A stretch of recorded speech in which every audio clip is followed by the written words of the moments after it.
All right. Good morning. Welcome back. It's now, 5 minutes past 7 a.m. It's now time for us to get into the political arena. It's now People and Politics on Good Morning Kenya. My name is Victor Low, and my guest already in studio.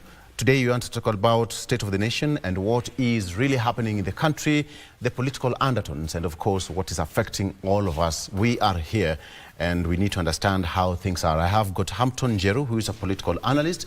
He's also a governance expert. I'm waiting for Patrick also, who is a policy and governance expert, to join us shortly. But Hampton is in studio, and we're going to get the ball rolling. Hampton Njeru, good morning and welcome to GMK. Thank you, Victor. Karibu sana. I start by asking my guest how Kenya is doing. From your own perspective, how is Kenya doing? Victor, as you well know, and my fellow Kenyans, Kenya, we are doing quite so well. There are a lot of political instability, basically due to the changes that are taking place in the mainstream government, where we are getting new appointments in office, others leaving the office. That has created some turmoil in the country, especially with the voters or the electorates on the ground expressing some dissatisfaction with the changes that are being done without their consultation. Yeah, a lot is also happening in the country, and I'm glad you said how the voters are feeling. Yes. You're one of the voters. I'm quite interested to understand how you are making things work out for you, because we have to be creative. Before we started the show, I and my colleagues talked about how to be creative in terms of how we are running our daily affairs as Kenyans, etc., etc. Much as people would say, things are tough, economically speaking. So how are you adjusting to everything around you? Well, Victor, to your question, Kenyans are, like as I said, are undergoing hard times economically, whereby there's no cash flow. Businesses are shutting down. We are getting cases of people getting loans that they're not being able to service. So we are getting a lot of repossession of property from the common mwananchi, whereby basically businesses are not running. They are not rolling as supposed to. And through that, most Kenyans are living from hand to mouth for their sustainability. So it's a day-to-day way of life without certainty of tomorrow. Yes. Okay, great. So let's talk about the issue, what's happening. On the front page of the Daily Nation, we have got mystery supplier to get SHA billions. That is what's on the front page of the Daily Nation. Mystery supplier to get SHA billions. Let me get that for you clearly. It says that there is some counties have signed multi-billion shillings deal with the health ministry for the lease of medical equipment from secret suppliers under the National Equipment Service Project, that is NESP, even as the cost and revenue sharing formula threatens to sink health facilities owned by the devolved units. That is the story on the front page of the Daily Nation. And so the medical kits leasing fees will consume most of the monies paid by the Social Health Authority. Again, on the front page of the Daily Nation, it says that Gachagua, with time I will expose Ruto to Kenyans. That is what's on the front page of the Daily Nation. Gachagua, with time I will expose Ruto to Kenyans. It seems that the issue is still not far from over between the two gentlemen, saying that with time you'll expose his former boss. Well, Victor, that is expected, in my own opinion and thought. The battle is not still over between the two sovereign leaders. One being that the way of exit, it wasn't honorable, and humanly, a man tends to react back in case of creating a backthrash in the event of an attack. So in this particular case where we are finding a wave of the citizens exercising some sympathy to the former vice president or the deputy president, he is getting energized or being given some backup from the ground. So that will, and again, going that by the fact that they have been the same office, that is in the state, whereby the state, of course, has a lot of internal secrets. So I think that's the main fear that our president could be having at the moment, whereby the exiting or the just exited deputy president is likely to spill some of the beans about the governance or about the government of the day. And that's why recently you're noticing whereby there's the former vice president, the deputy president being not allowed to be vocal or to come on in public to speak about his feelings. Yeah, I'm looking at the front page here. Bonhampton, the issue of mystery supplier, according to Daily Nation, to get sharp billions of shillings, and this seems to be a scandal in the making, where medical kits leasing fees will consume most of the money paid by the Social Health Authority. What would you make of this, having in mind that it's not SHA has taken barely 6 months, and according to the Daily Nation, this is being reported. Could it mean that if it's a scandal, then it was deemed to happen? Well, my thought, Victor, about SHA, it has still not been quite well streamlined to accommodate the Kenyans as opposed. And that's why at the moment there hasn't been given a very clear reason why there should be that transition between the NHIF to SHA. The benefit of the SHA and the vis-a-vis NHIF, it hasn't been so quite well outlined. Hence, there's still a black spot. There's still a dark spot about this particular transition that has not been outrightly outlined. Yes. Because when you look at now, the front page, and Kenyans are still not getting, some hospitals do not have, so to speak, you go to the hospital using the insurance, the SHA. Some of them are not able to get full medical attention or, services. But we're looking at a scandal in the making. This must be a slap on the face, if at all it's true, as is being reported by the Daily Nation. The government should be very much worried, considering the manner in which this issue was rushed for Kenyans to actually register.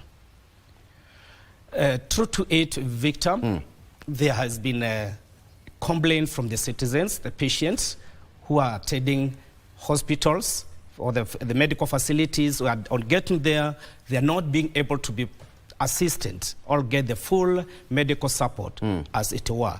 Okay, the reasons are being given that it is at its formative stage, so much is still being streamlined so that the system gets to roll. So it leaves many questions unanswered about it, why it had to be rushed if they had not done proper piloting on time, because within that duration, as the piloting takes place, what will the common patient, the common contributor of the SHA, how will they be benefiting? Sickness, sickness has no, it will not knock your door. It has no, you'll not get to know when you get sick, when your child gets sick. So a medical area is one area that should not be left out as a piloting stage. Otherwise, it should have been ironed out in good time so that everything gets rolling at the right time so that we get true service.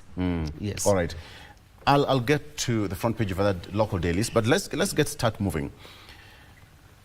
What, according to you, is the state of the nation as we are right now, economically speaking? From your own perspective, how is the state of the nation? Victor, honestly speaking, the state of the nation is wanting. Every mwananchi is making an outcry of the cost of living.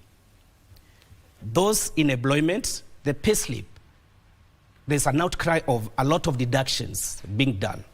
You wake up next month, there's this amount of deduction being done from your pay slip, and then yet you have your daily expenses. You have your other expenses that you've been running. So the pay slip is being strained. There are those in the industry, that's the business industry. Everyone is crying of lack of customers, as the common mwananchi has turned to only the basics for a living, rather than other things that they ought to do for their own existence. So generally, Victor, there's an outcry. People are under distress all across. And hopefully we hope and pray that a solution ought to be sought towards the same. Okay, great. I'll get to that very shortly. And when you talk about the political landscape in the country, we are seeing the issue between the government and the church, and the government says that, you know what, we must work together. And we are also seeing the push and pull between the two entities. But we all know that the church and the church, together with the national government, they work hand in hand in almost all jurisdictions across the world. So at what point are we going to have a common ground between the two? Well, on the matter of the government and the church, Victor, I must say that the church feel betrayed.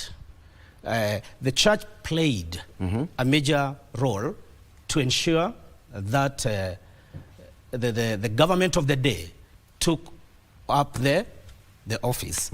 And you notice prior to the election, there was a lot of mobilization by the church leaders to their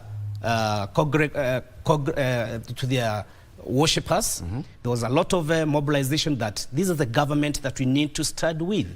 It has spiritual leaders. It has people who are God-fearing. It has people who have us at heart. So, and progressively, as we moved on, we've realized the promises that were made by the government of the day were not implemented. So along the way, the church felt, or has felt, neglected, betrayed, and abandoned. And so there's still some tension that I may not be able to tell up to when it's going to last. But this is not new to us. I mean, we've been there before. The country, I mean, the push and pull between the government and the church. Yes. We have seen it happen before, and a consensus has been drawn where there is an open forum, or there's a round table talk. We've seen leaders, after some tension or some issues that they are differing ideologically, we've seen leaders being called together by the leaders, and some consensus are made. So there's still room if the government is willing to listen to the religious bodies. A solution is likely to be found. Great. Patrick Osoi, for joining us. Nairobi has, we all know how Nairobi can be sometimes. I know. You know? Yeah. You wake up feeling pretty fine and everything is running out smoothly until we find some floods. Sure. Yeah. Right. Good to see you. Good to see you. You'll be so silent. What's happening out there? I'm just laying ground.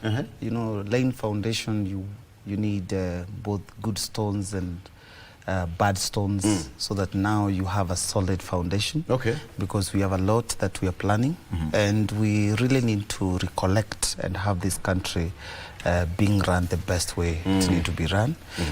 People to observe governance, and people to observe rule of law, people to observe, to have consensus and listen to the citizens. Yeah. So we really need, and we have a lot to do, and I'm talking this from the context of young people, so that we don't wake up and think that we just want to come and do demonstrations.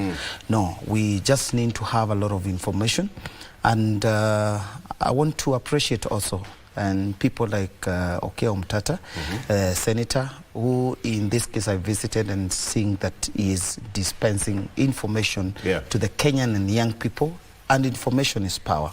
So you can't have power without information. Yes, sir. Yeah. Yeah. Information is power. I mean, we all know that. Right. Information is power. So if you're lacking one... Hope you won't cut me short on the church issue, because I really want to point out... I'll come right. to that, don't worry. Yes. Yeah. Patrick Oso is a policy and governance expert. Joining me on set is also not important to say that the first time he appeared on set, he said that he'll be going for the top post in 2027. Bonanjeru, Yes. you have Mr. President. Use that word. Good vision. Yeah. He sat, so much, yeah. where were you sitting the last time? I think I was between here. Actually, you sat there. Here? And that is the same position he sat and declared it candidature. I'm like, The presidential candidature. Patrick, what are you doing? Okay, welcome to the program. Thank you so much. I started by asking Hampton how Kenya is doing. Let me also get from your point of view, how is Kenya generally from the last time we met? Let me get from your own perspective how Kenya is doing and how you're feeling it out there. First of all, as a Kenyan, not as a leader in your own respect. Right, of course. I want to say that how the country is doing, really, I think we are at the worst, if I may allow to say that, because you see there's a lot of turbulence in that the presidency does not have the stability to run. At the same time, the citizens feel that the presidency is not supposed to be running, or rather they're not running at its best. For me, I know and I understand that being a leader, and that His Excellency Dr. William Ruto, for example, being a leader, it is not possible that he would probably be fighting not to run the country the best way. That not being said, at the same time, the mistrust that is in between the presidency and the people is so huge that the instability, you can feel it. So even when the presidents want to run the country, probably the way they think is the best way, then the citizens, they're still feeling the instability. So there's a lot of turbulence and a lot of sentiment from political class. And then you wonder, if I was the president today, what I would also be thinking to do when someone stands out and say that, you know, next year, which is 2025, actually 2 years to election, that there will be a lot of turbulence in political arena. So there's a lot of things, and also I attended the ODM, not ODM, but rather the homecoming of Senator Godfrey Otsotsi, and still I felt the political heat that still they are in the government, but still there's a lot of instability and a lot of threats to the government or to the presidency. I'm talking this from the neutral point of view. From where I stand, for example, even if I want to become the president of this country, I wouldn't want to wish a fallen government, or I wouldn't want to wish that Dr. William Ruto fails, because if you take over a government that is crippled, then it means that you're starting from a negative point of view. That not said as well, that it is important for the government also to be very observant and try at their best, because they need to listen to the people as well and see what is the best way possible. They may not do what they wish to do, but they may tend to want to embrace to do what people tend to think is what they're supposed to do. At times, you can do the best for the people, but that is not what they need at that given time. Today, if you went and you bought a person from the streets or any other place, a chopper, at this given time, they may not need that. I have tried many times on the street and tells me, you know what, Mwesh, give me something and all that stuff. I tell them, you know what, I want to leave you with this vehicle. Guess what they tell me? No, I don't want that. It is a good thing, a bigger thing than what they're asking for. Yeah. But at that given time, they don't need that. So there needs to be a balance between what Kenyans want and what the government want to do. And thus we will have at least political stability. What do Kenyans want?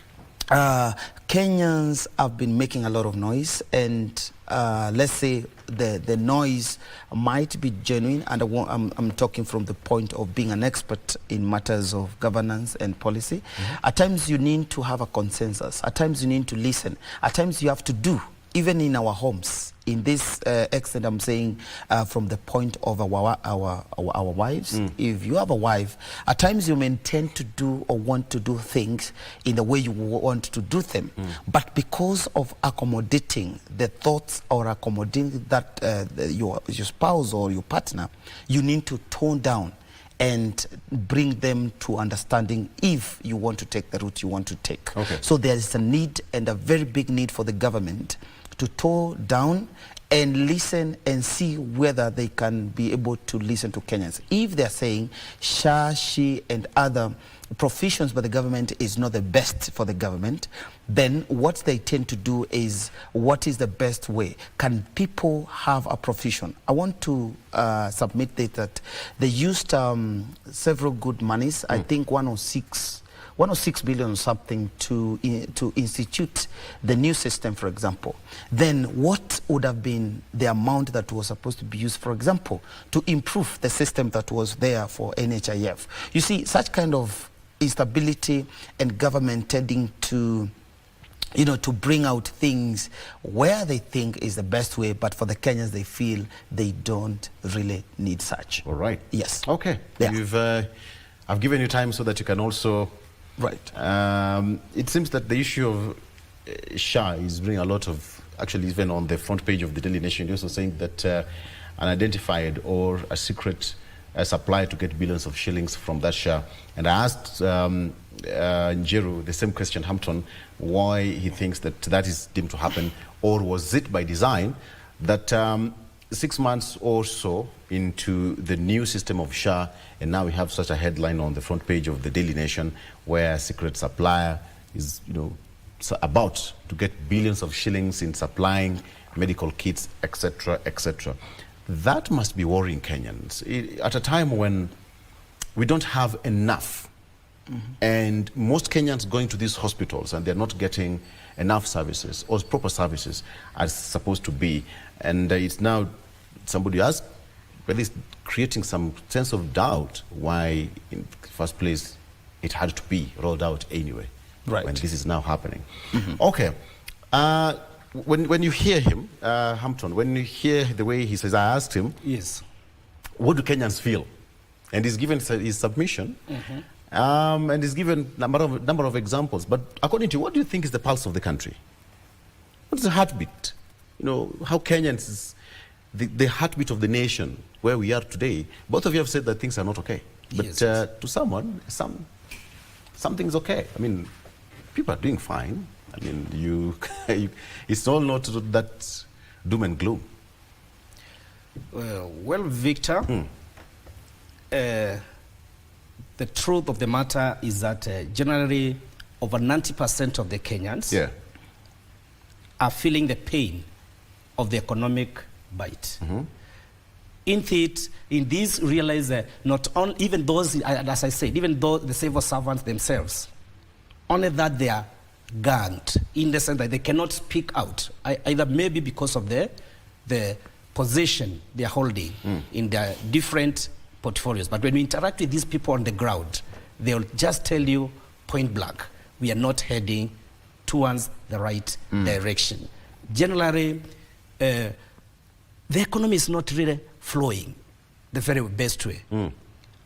Direct to your question, maybe around only 5% or so, those who are benefiting directly. Because, Victor, you walk on the street, you walk on estate, you still some people doing major developments, personal developments, constructions taking place, buying of new cars, you find them.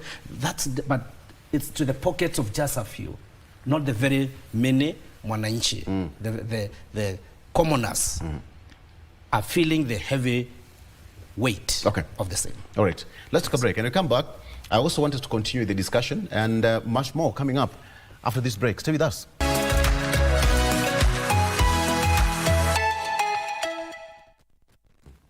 Okay, welcome back. So all of us have their cups of coffee. The problem is that mine is not branded. I have no reason.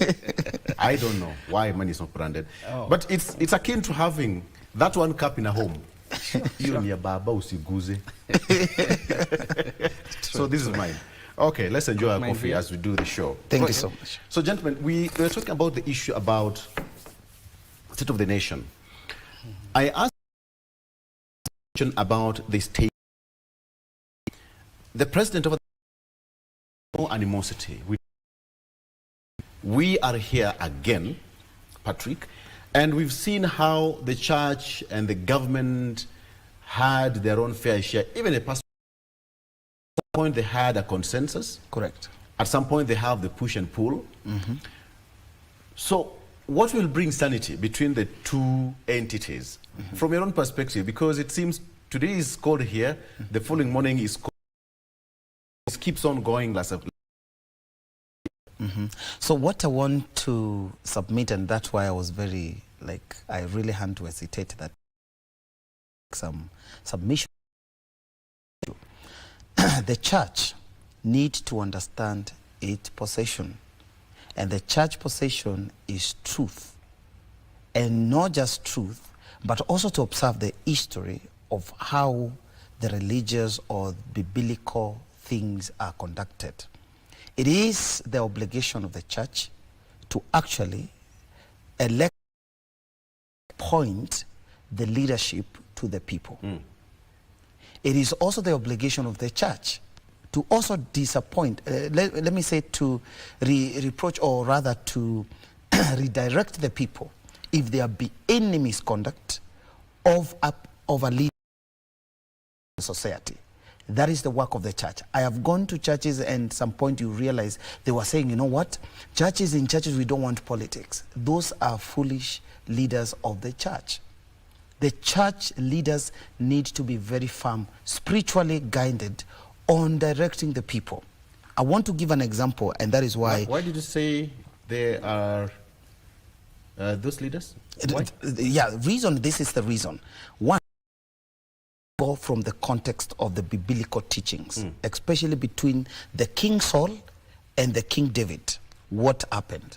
And we want to look at it from what context? That it is God himself, through the people, through the prophets and stuff, who elected, appointed the King Saul. At the same time, it is the same God from what the King Saul did. And I want you to check on the things that the King Saul did by the same God who put him in place. Yeah. So it is not an embarrassment and any tussle between the church and the government.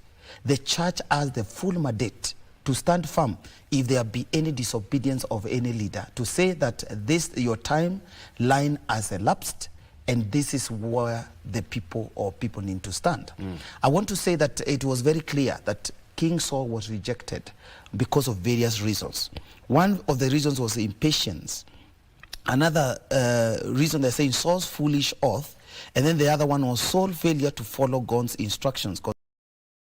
The most disobedience and other things that this person did. So, amounting to, and the will of God is, the church has the obligation to stand and say that this is how what God wants with the people. That does not leave procedures for the new king to be put in place. Because if you realize when King David was being brought into the kingship, also you see from the history what happened. At some point, actually, David had to pose to be like a madman. So we also don't wake up, also, even if we want the new king, and interrupt or maybe just all of a sudden overnight want the old king. There need also understanding that the new king, understand that he need to get out of the place on various disobedience and to the will of the people, and the will of the people is will of God. Great. Yes. That's akin to say that the church has given both sides different powers. So God has given government the sword to rule, and and the sword, power of the sword, and the church, part of the keys. Right. But at some point, these two tools collide. Our church is... Let me get this from Hampton. The sword and the power of the keys colliding. So at what point are we going to have a point of convergence where the sword and the keys, because this is the key of the truth, is the sort of governance. The governance. Right? Yeah. Yes, yes. So where do we have the two combining and having the cause, let me use it, the gospel of coalition? Thank you, Victor. Like case where, like you've said, it is evidence, there is conflict. There is that mistrust or related to parties. That is the governance, the government of the day, religious groups. In this particular case, there need to be a voice of reason. And who is likely to initiate this? Who is supposed to initiate this? From my point of view, the head of state. You need to remember the office and on appointing his first PS, his first speech to them was that they should go down to the people. They should go where people are. They should regularly interact with the people so that they get to know their plights. But this has not the main cause of the kind of the challenges that we are facing. So to your point, how will it end up in this particular case? Like I've said, a voice of reason is required.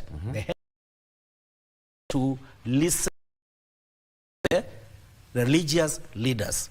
Because at the end of the day, clarion was that leaders should go to mashinani. Leaders should go to where people are. And the hostility that is there is giving no room for that. So there's a discord between the state and the common mwananchi. You've seen our head of state getting some hostility at some point in some regions. Or he has not been receiving the cordial reception.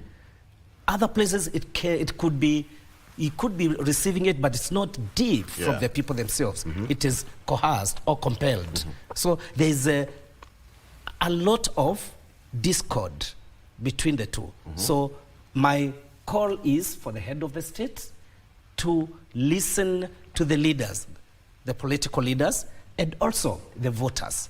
That's the only way a solution will be found. Yeah. You know, it's quite interesting because God did not give man power, a particular rule of government, you know, atrocities, monarchy, whether you call it, but he gave man power to rule over everything on earth. Yes. But the question I would want to ask, we all have that power, you know, to dominate. So why would we, or Christians, feel that government is more powerful than them, and yet they have the power of the vote? Patrick? I want to say it has been a very councillors state or even problem from the decades, from many years in history. And I want to say that it is important for the people to begin to get revelation if, in any case, we do not understand the power that is bestowed to people, and especially the sovereignty of the people, which is also in the Constitution. And I want to say that it's just a clause of sovereignty of the people, because it does not apply. Because if we hand the sovereignty of the people, there are things today we'd not be talking about, and especially from June 18th, when people went to the street. So there need to be an understanding that people have the power, and then two, the power at which they are supposed to not just to dictate, but to give direction to the leadership. There is a difference between an employee and an employer in this case, but in our government today, our politicians or the leaders are or seem to be the employers to the people. Yet the people, or the Kenyan people, or the citizens are the employers to these leaders. We actually are not ones you've seen people go begging leaders on the street, or probably in the villages when an MP goes there and everybody seems that it's like a god who has gotten into the village. Yet this person is an employee to the people. So there need to be a change or paradigm shift of mind of people to understand that it is us, the people, who have the power to place leaders in power and to take them out of power. And that one should not be apologetic. People need to embrace their sovereignty. And this one has never been, and this one need to come back. And sanity will come back to the people, where we will have people telling the leaders, in this case, the leaders who have been put in place, on what they need to do, not what they think they should do. And I want to say the politics of 2027 need to change, whereby we don't need to go to the people promising them, because you're promising them as who? You're promising them with whose money? We need to have a context whereby the people are directing and telling people on what to do. I'll come back to you shortly. Right. Yeah. But let's talk about the relationship between the church and the state, Hampton, because these two are like Siamese twins. Yes.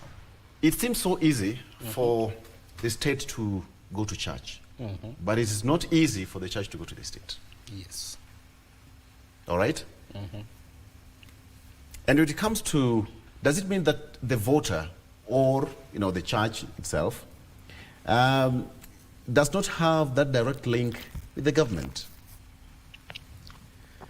Well, on this, Victor, like you said, the two entities, they're like the Siamese twins, in that the church directly links up the mwananchi, because on its role that it plays of spiritual leadership of its people, nourishment, that is, of its people.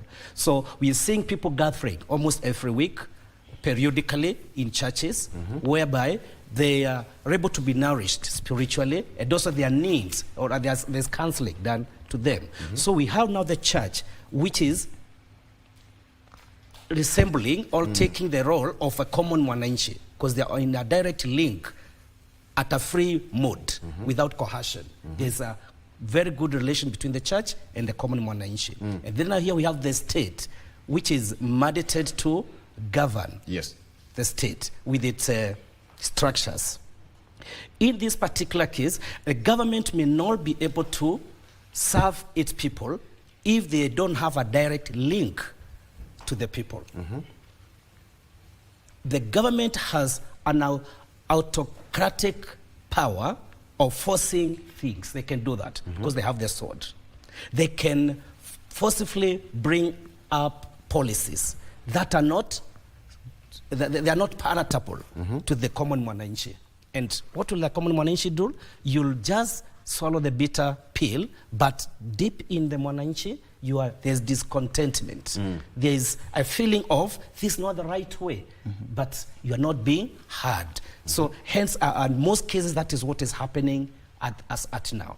So to your question, what will happen? Okay, the church, you ask that the church, the state may get to the church may not have direct power to the state. So in this particular case, like I said, Victor, before, we have the head of state who has, even in the past, been proclaiming to be a Christian. So we need to see his act of Christianity or religious spirit in him, together with, merging the two. Being the head of the state, that's the head of the governance, and as well, the heart of a Christian in him. So he stands a better chance to mitigate. He stands a better chance to bring these two bodies together, to come up with to formulate a way that the religious leaders are seen to be part of his advisors. Yes. There should be a very big distance between the two entities, the church and the state, because they play two different roles. Right. But then now, and all of them should have that independent kind of approach in the way they do their things. As I said, the church has, the part of the keys, and the government has the part of the sword. But at some point, even the way one would want to usurp the power of the other, I don't know which one is, doing the same, but then you'd feel that at one point, another one is going to feel like, hold on. Whatever we are doing is, in this case, the church. In the last 1 month or so, the church has been so much on the front line to call to order the government in as far as their actions are concerned. Right. But then now, what do you think is bringing all this difference? Because when politicians go to church, just like any other person, we will give offering and tithe, and the church cannot give the much I can or the much we can. The church will, the government will do in a more grandiose kind of way. So how do we pacify this so that it doesn't look to be so much usurping the power of the church, but at the same time also aligned with the needs, doctrines, and the channel that the church is supposed to follow? I want to say this is just a conflict between the oversight authority and then the leading authority. So if the leading authority thinks that they have the oversight, then they are wrong. If the oversight thinks that they are on the lead, then they are wrong. The work of the church, and in this context, the church is not a building. I would call actually the work of humanity in the context of sovereignty. So we are looking at a church as a group of social class or something, but I want to say that when we talk of the church, we are talking about the people or the humanity. So the humanity or the people or the citizens of a country are supposed or is supposed to be an oversight to the government, though they are not supposed to be the leading. Oversight means that if there be any complaint from the oversight, then the leadership needs to listen. But the oversight should also not feel that they are supposed to lead. Yes. So if there be a conflict between the two, then they bring a lot of, a lot of differences that would cost a country or would cost even a particular organization. So let us not take the church is the church of the people, or the sovereignty power given to the people is the oversight. And when they complain, then the leadership, in this case the presidency and the leadership, need to listen, because this is where they draw the interest for them to lead. They do not cultivate or probably engineer things for them to lead these people. They have to listen to the people because they are the people giving the oversight. Yeah. Oversight, it means that you already know, or you know what is supposed to happen. And therefore, the leading people need to do in according to the requirement of the oversight. And I want to ask you all this question, both of you. Right. What do you think is the role of the church in as far as governance is concerned? It's as simple as that. Njeru. In my view, like Patrick has just put it, the church just plays the role of oversight. The church stands to advise the state matters common mwananchi, things that are not flowing the right way, because the church is a religious state that is basically monitoring the morality of mankind. The head of the state is to enhance the free flow of systems and the sustainability of the particular state. I get it. So in this particular case, the church ought to be given a room to speak the voice of the common man. The voice of the truth. And it should be the truth. Be it painful, without soothing, like this particular case, without soothing, without sugar coating, the plain truth to the head of the state, to the government of the day, so that there is that cohesion between the two bodies. Yes. Okay, and Patrick. Yes. What's the point of that? So the lead or the leadership need to have extremities. I want to put it very clear. They are not supposed to be any leniency in matters protecting the interests of the oversight.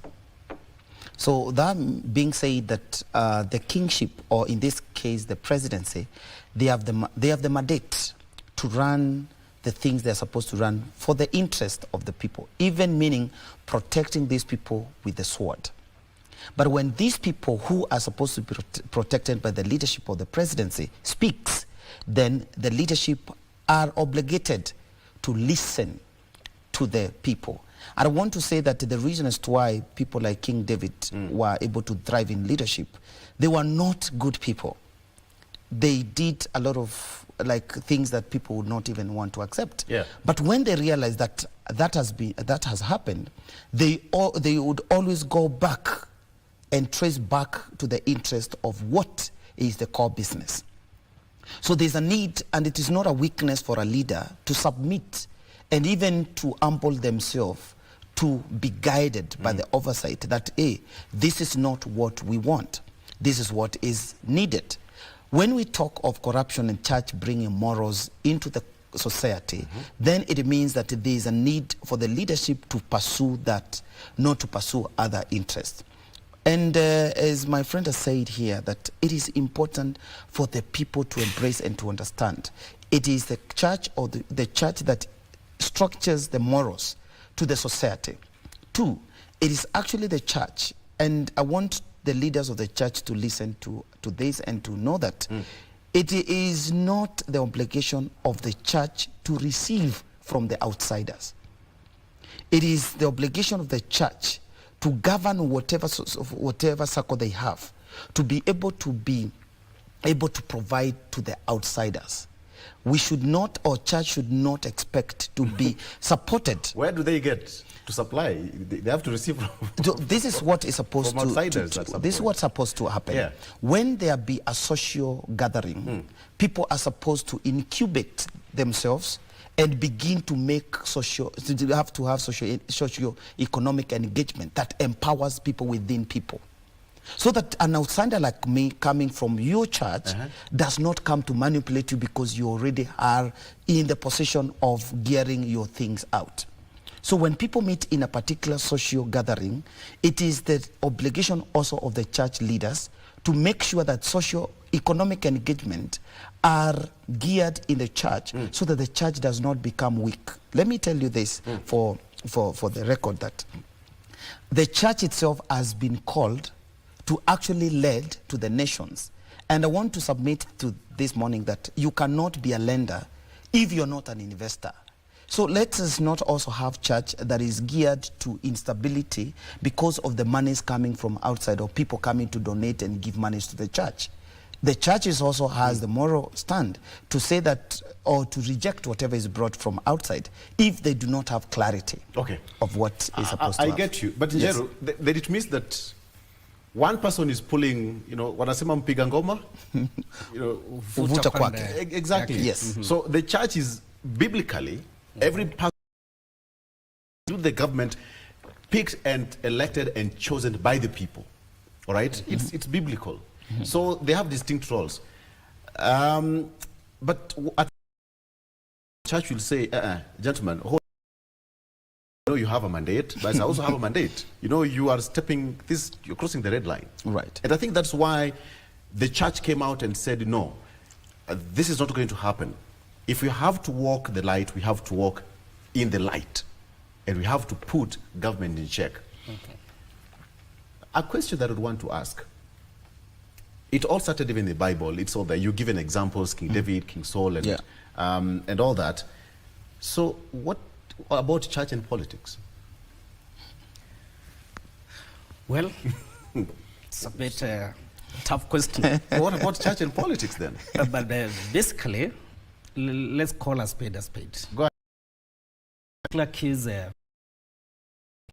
we have allowed our churches to be used as a battlefield by politicians. What do I mean by this? You realize one bit that chosen to gracefully received by the church bodies is through monetary. So a church will be wooed by a ransom of money in exchange for loyalty.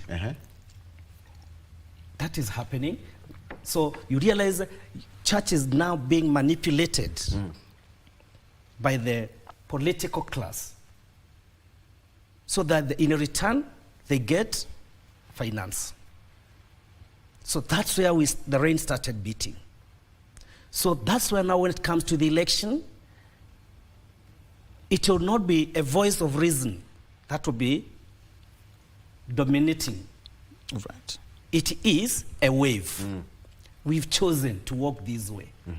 Not because of the manifesto of an individual, but because of his closeness to us. Okay.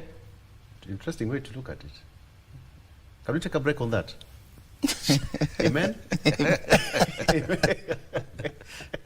Amen. It's 8 a.m. Let's take a break. We'll be right back. Stay with us.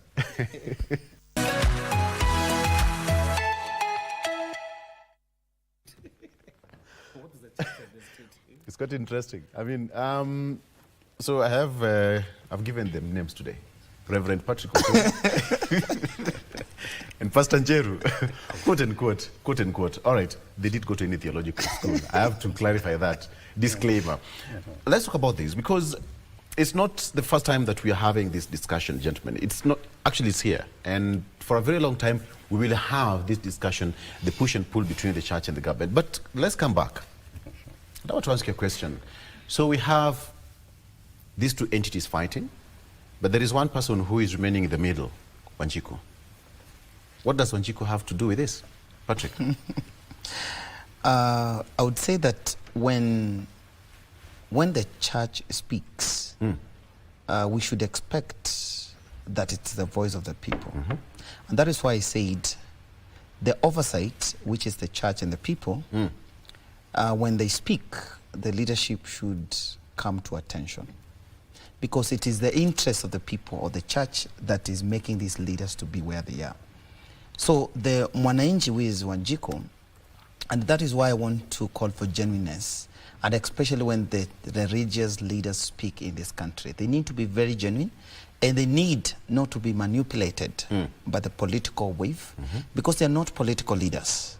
They are not political representatives that they should be called to attention. I understand that most of these high positions in church are very political, but this should be the case, and especially when we want genuineness and truth in leadership.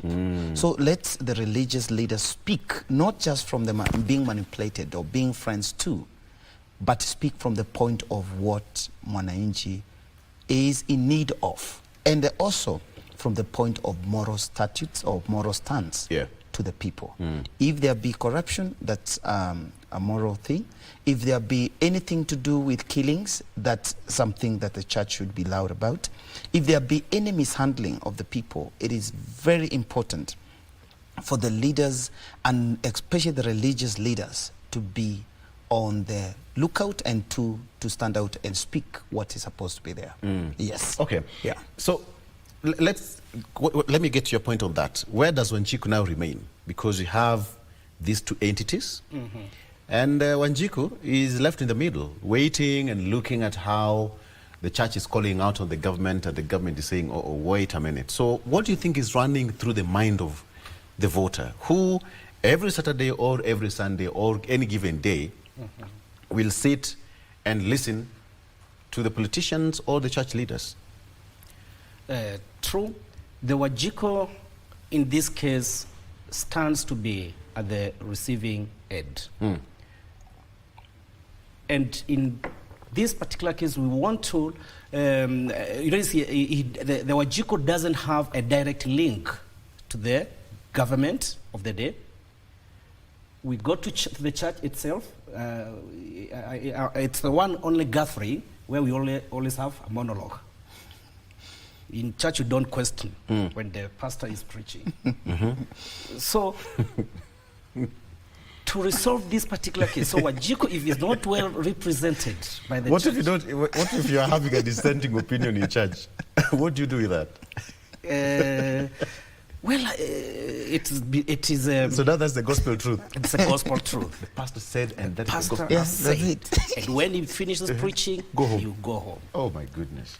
So, in this is just to beseech the religious leaders, as my brother has just put it, to be truthful, to be morally upright, and represent the Wanjiku in that very best way. That's the only way Wanjiku will be off the hook. Yes. So where does the church and government play the key role of advocacy? Because we have to play that role. You know, the church may have the role of, you know, enhancing human rights, doing democratic governance and political reforms, etc., etc. Correct. So at what point, how does church enhance that advocacy? You see, the church leadership really has a lot of time to interact with the mwananchi on the ground. And I also want to say that the policies, most of the policies and things are supposed to originate from the church point of view. And I say in church is just a symbolism of the people. It is not something that we are cultivating to look at it as a religion. No, it's a symbolic of the people. Yeah. So what we are looking, or what we are saying here, that the origin of the policies and moral or policies are supposed to originate from the church point of view. Like a watchdog. It's like a watchdog. So that now what is presented to the leadership, even to be enacted by the act of government, whichever, should come from the people, not from within the leadership, claiming or purporting that this is what they think is best for these people. So the leadership of the government, or how the government is run, is not like any other leadership of an organization, whereby the leaders can dictate or decide on behalf of the other people. Because the government system, and that is why we have the sovereignty inclusion in our constitution, is that the people are the determining and the dictating power of what the leadership are supposed to undertake.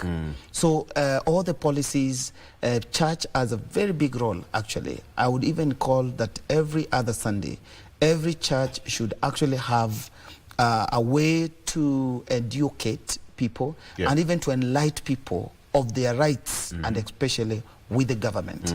Yeah, so there need to be a new way, and church need to craft a new way to have people understand that life cannot be complete with only social engagement or economic engagement. There also need to be political engagement in any particular gathering of people. So for a church to be complete, it has to engage into three aspects of social engagement, economic engagement, and political engagement. Very good. So these things need to be very deliberate in the church, so that the people are enlightened and understand what is their position, what is their rights, what is their inheritance, so that somebody does not come to steal their inheritance because they do not know.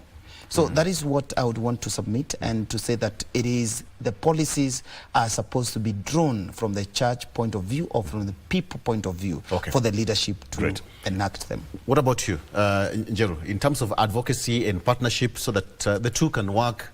You know, there's that collegiality between the two entities for the betterment of governance. Yes, yes. Yeah.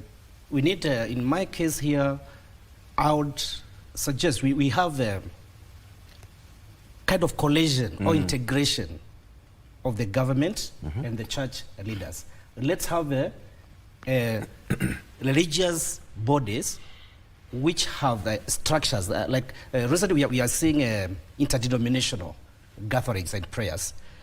The same way can be used of interdenominational leaders being selected, and we get some who will go up to, who have a direct access to the head of the state. Of course, they should be having periodic meetings as the leaders themselves, and then their representatives periodically should be visiting the head of the state or the state governance, and try to check, to look at the checks and balances of the state of the affairs. Just like you have the state of the nation, we still also need to see leaders, religious leaders, be given that forum to report about the state of the nation. All right. Can the church survive without the government? One word. Absolutely no, because the church needs to form an entity to help them. What about the government without the church? Also, the government cannot survive without the church, because they need an oversight to help them draw the policies and what the needs of the people are. Very good. What about you? Can the church survive without the government and vice versa? The church cannot survive without the government because it has to remain under territorial boundary, which is marked and governed by the state. So in that, it cannot be liberal. The church cannot be independent. Right. It cannot liberate itself away from the government on the ground that it has to be within a territorial boundary, Yes. which is under government. The government cannot as well survive without the church because it is the direct link to the mwananchi. So they need to coexist. Yes. That reminds me of Pontius Pilate.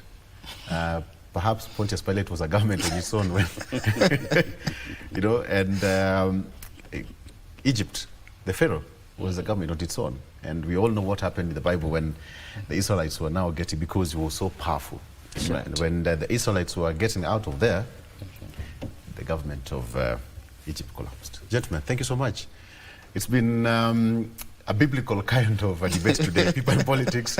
I've learned a lot, and the relationship, the political involvement between the two entities, the church and the government, this goes way back even in the Bible. I started the way he started. Are you a son of a pastor or a reverend or something? I actually always put some disclaimer about the preaching, but I do a lot of I do a lot of research, especially draw some context from the biblical point of view. Very good. Because I realize it's not just what we call it like a word of God, but it's a book. Yes. That individually somebody can read and draw a lot of experience from Patrick it. Pastor, I think you also went to Sunday school. Sure.